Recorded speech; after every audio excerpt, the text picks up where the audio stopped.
আজকে আমি নতুন আলু দিয়ে কিন্তু মাংস রান্না করতেছি। মাংসগুলোকে আগে একটু কষিয়ে নিলাম ভালো করে। এখন এই যে নতুন আলুগুলো কেটে ধুয়ে পরিষ্কার করে রেখেছি, এখন এগুলাও আমি এখন কষিয়ে নেব। আসসালামু আলাইকুম, সবাই কেমন আছেন? আলহামদুলিল্লাহ আমি ভালো আছি।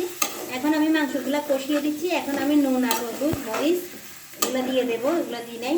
এখন এগুলো একটু কষিয়ে নেব। এগুলো দিয়ে সবগুলো দিয়ে একদম ভালোভাবে কষিয়ে অল্প পরিমাণে একটু পানি দিয়ে দেব কষানোর জন্য। পরিমাণ মতো কিন্তু তরকারিতে ঝোল দিয়ে দিয়েছি।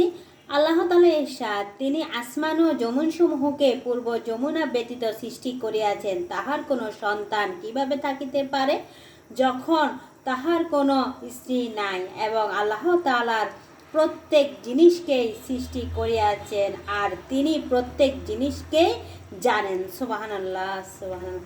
আল্লাহ তাআলা ইরশাদ, আচ্ছা তবে বলো দেখি, তোমরা নারীর গর্ভে যেই শুক্রবিন্দু পৌঁছাইয়া থাকো, ইহাকে তোমরাই মানুষ বানাও না আমি সৃষ্টিকারী? সূরা ওয়াকিয়া আয়াত 58 এবং 78। সুবহানাল্লাহ, সুবহানাল্লাহ।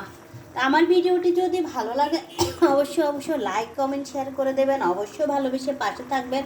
দেখা হবে অন্য কোনো ভিডিওতে। সে পর্যন্ত ভালো থাকবেন, সুস্থ থাকবেন।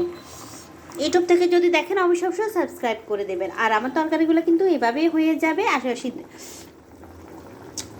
নতুন আলুতে কিন্তু বেশিক্ষণ সময় লাগে না, এই জন্য ঢেকে দিলাম। আসসালামু আলাইকুম।